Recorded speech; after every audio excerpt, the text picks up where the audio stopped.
प्यारे बच्चों, हिंदी की कक्षा में आप सभी का स्वागत है। मैं माया सिंह, प्रवक्ता हिंदी, एडी राजकीय कन्या इंटर कॉलेज गोरखपुर। हे प्रकृति कैसे बतलाऊं, तू क्यों इतनी प्यारी है, तेरी लीला न्यारी है। तू सबको जीवन देती, जल देती, ऊर्जा देती, परोपकार की शिक्षा देती।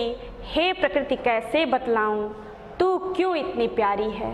प्यारे बच्चों, आप लोगों ने इस कविता को सुना और निश्चय ही अनुभव किया होगा कि प्रकृति से ही हम सब कुछ लेते हैं और प्रकृति ही हमें सब कुछ देती है, प्रत्यक्ष रूप से या अप्रत्यक्ष रूप से।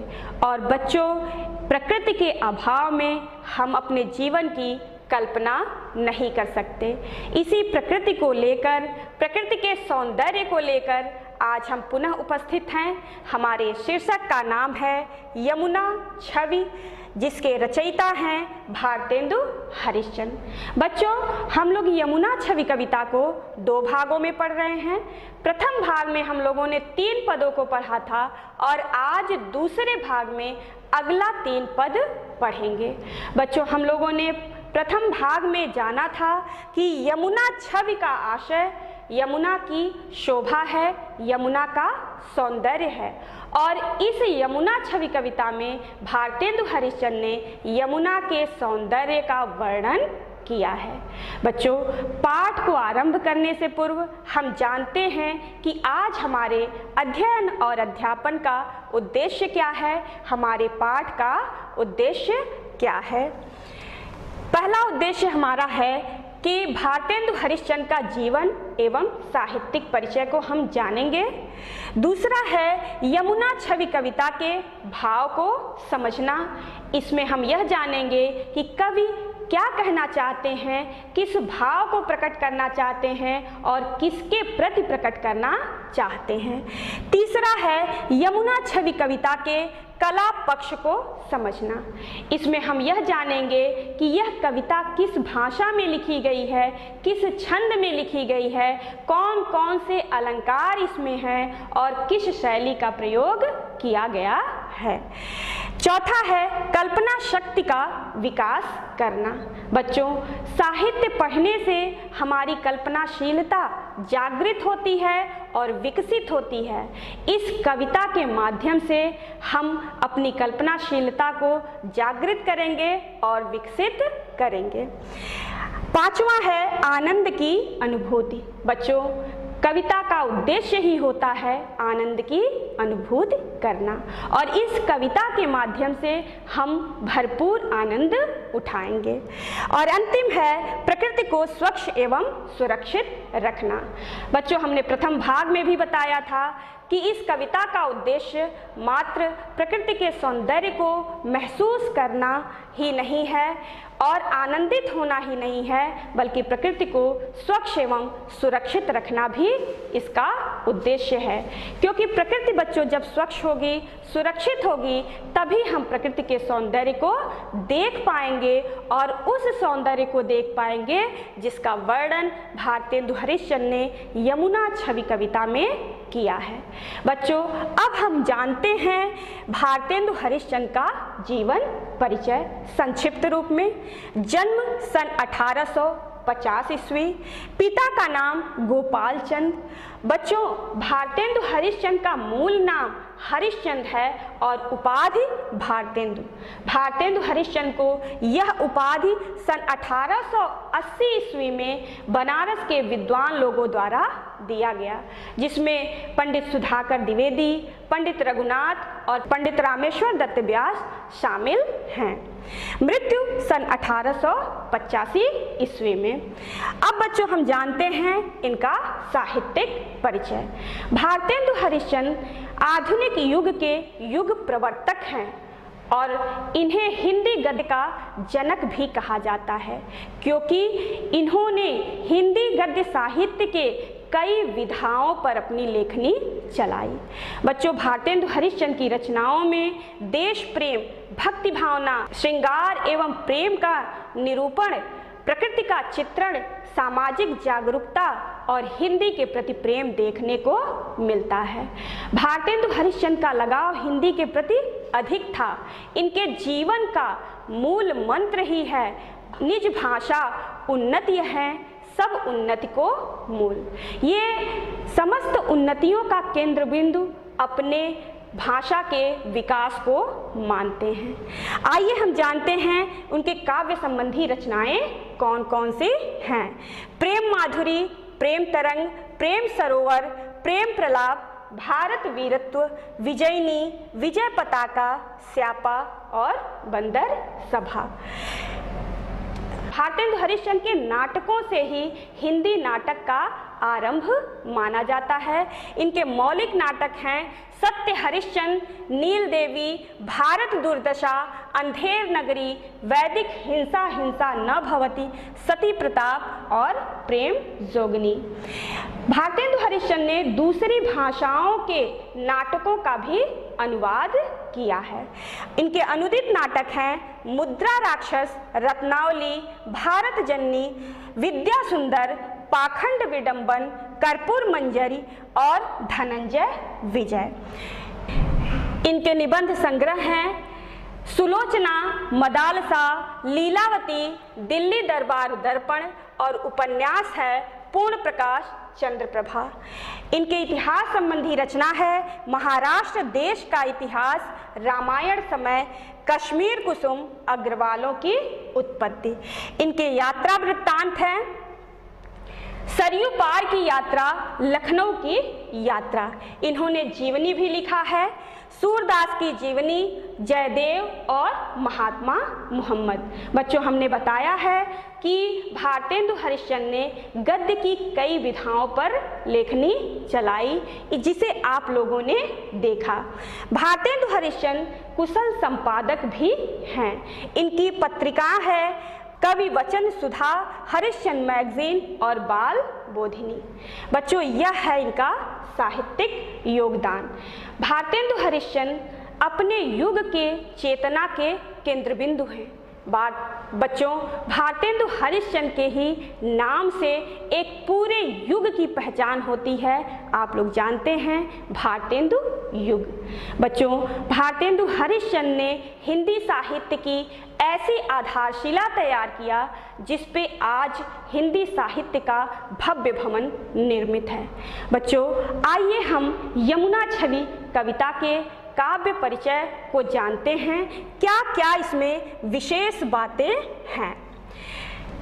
पहला है, यमुना छवि में भारतेंदु हरिश्चंद्र ने प्रकृति को आलंबन के रूप में चित्रित किया है। बच्चों, हमने प्रथम भाग में भी बताया था कि प्रकृति क्यों आलंबन के रूप में है, क्योंकि प्रकृति के प्रति ही सहृदय के मन में स्थायी भाव जागृत हो रहा है, इसलिए यहाँ पे प्रकृति आलंबन के रूप में है। बच्चों, दूसरा है, भारतेंदु हरिश्चंद्र ने यमुना के सौंदर्य का अद्भुत एवं मनोहारी चित्रण किया है। यमुना के किनारे तमाल के वृक्षों के माध्यम से, चंद्रमा के प्रतिबिंब के माध्यम से और पक्षियों के माध्यम से यमुना के सौंदर्य का वर्णन किया है। यमुना के सौंदर्य का वर्णन ललिता नामक गोपी द्वारा किया गया है। यह ललिता राधा की 8 प्रिय सखियों में से एक है और इन्हीं से स्वयं महादेव ने सखी भाव की दीक्षा लिए थे। यह कविता ब्रज भाषा में लिखी गई है, रस श्रृंगार है, छंद छप्पे है और इस कविता में अलंकारों की झड़ी लगी हुई है। अनुप्रास, संदेह, उत्प्रेक्षा, उपमा, रूपक और मानवीकरण अलंकार है। शैली है मुक्तक और गुण है माधुर्य। अब बच्चों, हम आते हैं अपने मूल पाठ की तरफ, यमुना छवि कविता की तरफ, जिसमें हम लोगों ने पहले पद को पढ़ा था। इसमें हमने यह जाना था कि यमुना के किनारे तमाल के बहुत सारे वृक्ष झुके हुए हैं। इसे देख करके कवि को ऐसा प्रतीत होता है कि मानो वह जल का स्पर्श करना चाहते हैं अथवा वह जल रूपी दर्पण में अपने सौंदर्य को देखना चाहते हैं या फिर श्री हरि विष्णु की सेवा करना चाहते हैं। दूसरे में हम लोगों ने यह जाना था कि यमुना के जल में चंद्रमा का प्रकाश जब पड़ता है तो पृथ्वी और आकाश दोनों एक समान सौंदर्यशाली हो जाता है और दोनों का भेद समाप्त हो जाता है। तीसरे पद में हम लोगों ने यह जाना था कि चंद्रमा का प्रतिबिंब जब यमुना के जल में पड़ता है तो मानो कवि को ऐसा प्रतीत होता है कि उस यमुना के जल में श्री हरि विष्णु का मुकुट चमक रहा है या स्वयं श्री हरि विष्णु उसमें विराजमान हैं। आइए बच्चों, अब हम अपने चौथे पद को, जिसे आज हमें पढ़ना है, पढ़ती हूँ मैं छंद के लय गति और तुक के अनुसार। कबहु होत सतचंद कबहु प्रकटत दुर्भाजत, पवन गवन बस बिंब रूप जल में बहु साजत। मनु शशि भरी अनुराग जमुन जल लोटत डोले, कै तरंग की डोर ही डोर निकरत कलोले। कै बाल गुड़ी नभ में उड़ी, सोहत इत उत धावती। कै अवगाहत डोलत को, ब्रज रमणी जल आवती। इस पद में चंद्रमा का प्रतिबिंब कई रूपों में कवि को दिखाई देता है। कितने रूपों में दिखाई देता है हम इस पद के माध्यम से जानते हैं। कबहु होत सतचंद कबहु प्रकटत दुर्भाजत, पवन गवन बस बिंब रूप जल में बहु साजत। पवन गवन का अर्थ है हवा चलने के कारण, साजत का अर्थ है शोभित शोभायमान होना, सत का अर्थ है 100। हवा चलने के कारण चंद्रमा का प्रतिबिंब यमुना के जल में बहुत सारे दिखाई दे रहे हैं जो अत्यंत ही शोभायमान हो रहे हैं। हवा चलने के कारण चंद्रमा का प्रतिबिंब यमुना के जल में कभी 100 दिखाई देता है, कबहु प्रकटति कभी प्रत्यक्ष रूप में दिखाई देता है, दुर्भाजत और कभी तरंगों के साथ वह दूर चला जाता है, दिखाई नहीं देता। मनु शशि भरी अनुराग जमुन जल लोटत डोले। मनु का अर्थ है मानो, शशि भरी अनुराग, अनुराग का अर्थ है स्नेह। हवा चलने के कारण चंद्रमा का प्रतिबिंब ऐसा प्रतीत होता है कि मानो चंद्रमा यमुना से स्नेह करता है और इस स्नेह के कारण ही यमुना के जल रूपी गोद में लौट रहा है, घूम रहा है, करवटें बदल रहा है। कै तरंग की डोर हिडोरन करत कलोले। हिडोरन का अर्थ है झूला, कलोले का अर्थ है खेलना। हवा चलने के कारण चंद्रमा का प्रतिबिंब ऐसा प्रतीत हो रहा है मानो कि चंद्रमा तरंग रूपी डोर को पकड़ करके यमुना के जल रूपी झूले में झूलता हुआ खेल रहा है। कै बाल गुड़ी नभ में उड़ी, सोहत इत उत धावत। बाल गुड़ी का अर्थ है पतंग, धावत का अर्थ है दौड़ता है। अथवा चंद्रमा का प्रतिबिंब ऐसा प्रतीत होता है कि जिस प्रकार से आकाश में पतंग स्वच्छंद भाव से उड़ता हुआ शोभायमान होता है, वैसे ही चंद्रमा का प्रतिबिंब भी यमुना के जल में इधर उधर दौड़ लगा रहा है जो अत्यंत ही शोभायमान हो रहा है। कै अवगाहत डोलत को ब्रज रमणी जल आवती। अवगाहत का अर्थ है स्नान करना, ब्रज रमणी का आशय है ब्रज की युवती। हवा चलने के कारण चंद्रमा का प्रतिबिंब यमुना के जल में ऐसा प्रतीत होता है कि जैसे कोई ब्रज की युवती स्नान करके इधर ही चली हुई आ रही है। बच्चों, अब हम आते हैं इस पद के काव्य सौंदर्य पर। कवि ने इस पद में यमुना के जल में प्रतिबिंबित चंद्रमा का मोहक चित्रण किया है। यह पूरी कविता ही ब्रजभाषा में लिखी गई है। रस है श्रृंगार, क्योंकि प्रकृति के प्रति एक विशेष अनुराग है और चंद्रमा का अनुराग यमुना के प्रति प्रकट हुआ है, इसलिए इसमें श्रृंगार रस है। छंद छप्पय है। बच्चों, हमने प्रथम भाग में भी बताया था कि छप्पय मात्रिक छंद है जिसमें 6 चरण होते हैं। प्रथम 4 चरण रोला के और अंतिम 2 चरण उल्लाला के। रोला में प्रत्येक चरण में 11 और 13 की यति पर 24-24 मात्राएं होती हैं और उल्लाला में प्रत्येक चरण में 13-13 की यति पे 26 अथवा 15-13 की यति पे 28 मात्राएं होती हैं। अलंकार है अनुप्रास, संदेह, उत्प्रेक्षा, रूपक और मानवीकरण।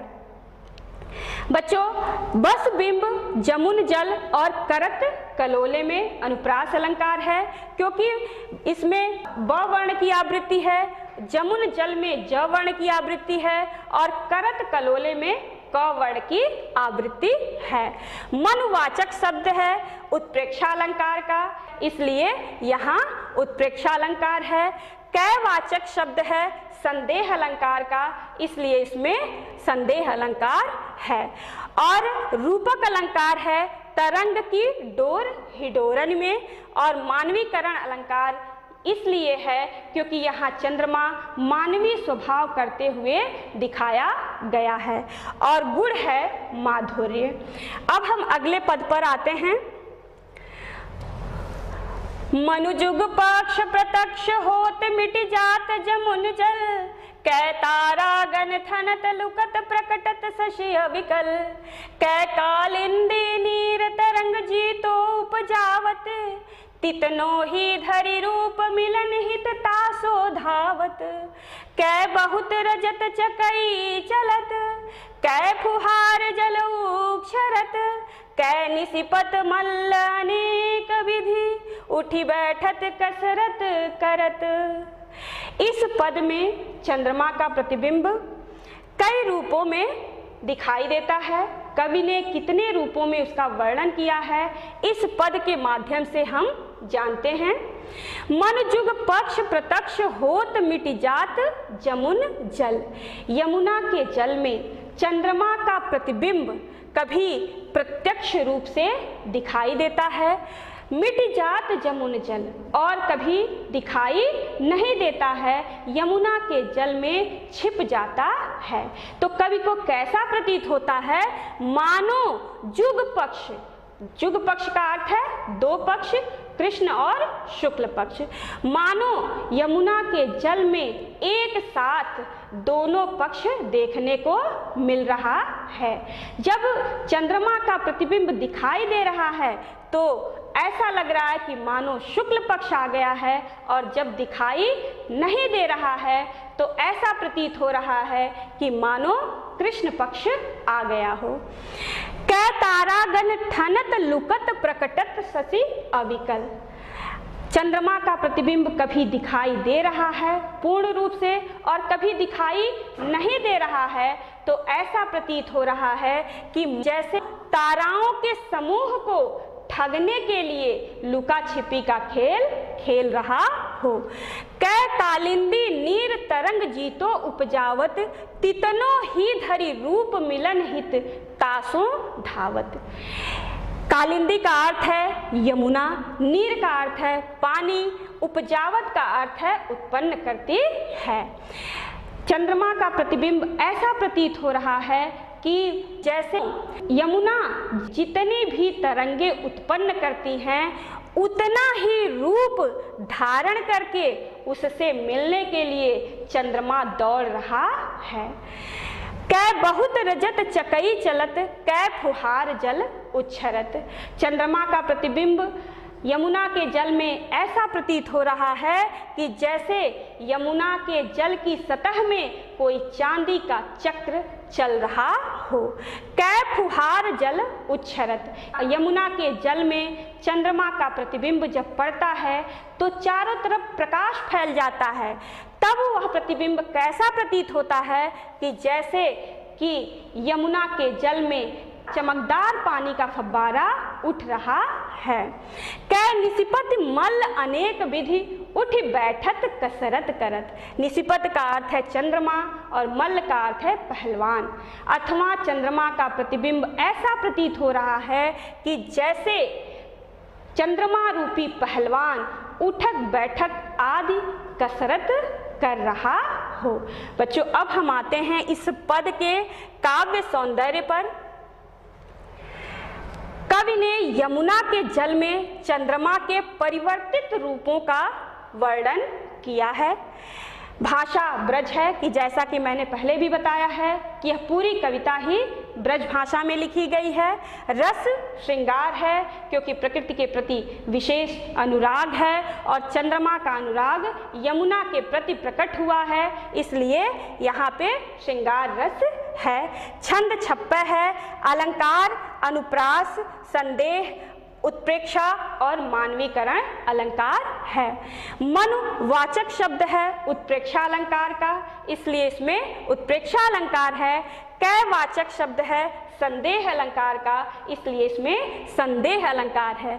जात जमुन जल में ज वर्ण की आवृत्ति है और कसरत करत में क वर्ण की आवृत्ति है, इसलिए इसमें अनुप्रास अलंकार है। और मानवीकरण अलंकार इसलिए है क्योंकि चंद्रमा को मानवी स्वभाव करते हुए दिखाया गया है। और गुण है माधुर्य।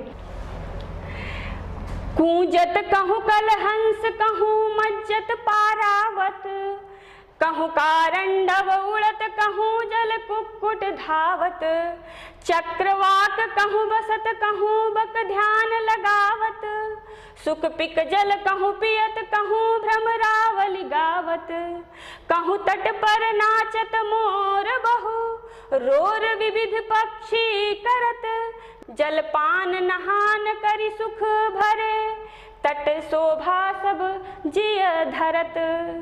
इस पद में कवि ने यमुना के जल में और यमुना के किनारे पक्षियों का जल विहार करते हुए वर्णन किया है जो अत्यंत ही मनोरम है। कूजत कहु कलहंस, कलहंस का अर्थ है राजहंस।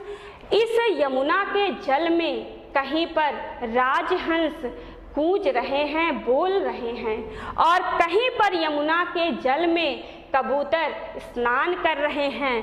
कहूँ कारंडव उड़त, कारंडव का अर्थ है बत्तख। कहीं पर उस यमुना के जल में बत्तख उड़ रहे हैं। कहूँ जल कुक्कुट धावत, जल कुक्कुट का अर्थ है जलमुर्ग। कहीं पर इस यमुना के जल में जलमुर्ग दौड़ लगा रहे हैं। चक्रवाक कहूँ बसत, यमुना के जल में कहीं चक्रवाक का अर्थ है चकवा और चकवी का जोड़ा निवास कर रहा है।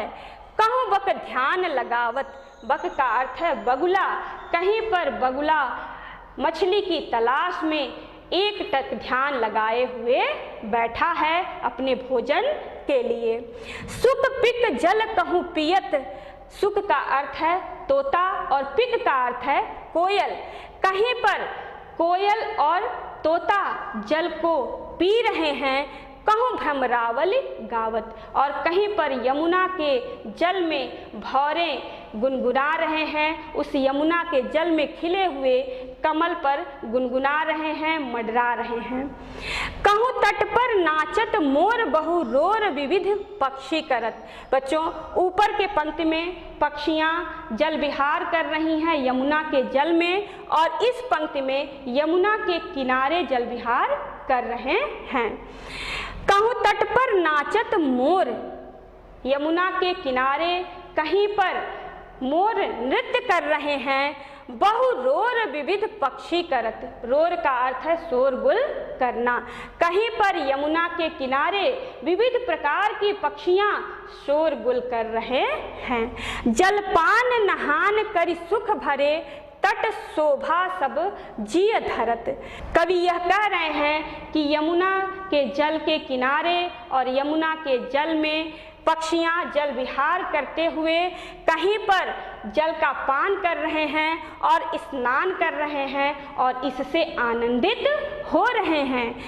पट शोभा सब जिय धरत। और कवि कह रहे हैं कि इस यमुना के सौंदर्य को हमने अपने हृदय में सदैव के लिए धारण कर लिया है। बच्चों, अब हम आते हैं इस पद के काव्य सौंदर्य पर। इसमें ब्रजभाषा है, छंद है छप्पय, अलंकार है अनुप्रास, कूजत कहूँ कल हंस कहूँ और कहूँ कारंडो। इन दोनों पंक्तियों में क वर्ण की आवृत्ति है, इसलिए इसमें अनुप्रास अलंकार है। शैली है मुक्तक, क्योंकि यह पद अपने आप में पूर्ण है। बच्चों, अब हम आते हैं अपने अभ्यास कार्य पर। संबंधित पद दिया हुआ है और इसी पद से संबंधित 5 प्रश्न हैं। इन्हीं 5 प्रश्नों का हल आपको करना है। पहला प्रश्न है, प्रस्तुत पद्यांश का शीर्षक एवं कवि का नाम लिखिए। दूसरा प्रश्न है, रेखांकित अंश की व्याख्या कीजिए। आपके समक्ष रेखांकित अंश है। तीसरा प्रश्न है, प्रस्तुत पद्यांश में कौन कौन सा अलंकार है। और चौथा प्रश्न है, प्रस्तुत पद्यांश में कवि का केंद्रीय भाव क्या है। और अंतिम है, कालिंदी व चंद्रमा के 2-2 पर्यायवाची शब्द लिखिए। इसी तरह का प्रश्न आपके प्रश्न पत्र में पूछे जाते हैं। बच्चों, हमने हर पद के साथ भी 2-2 प्रश्न दिया है, उसको भी आप लोग हल करिएगा। अब हम आते हैं अपने अंतिम और मुख्य पड़ाव पर। बच्चों, हमने इस कविता को पढ़ा, समझा, अनुभूत किया और इस कविता के माध्यम से हमने प्रकृति के सौंदर्य को महसूस किया और भरपूर आनंद उठाया।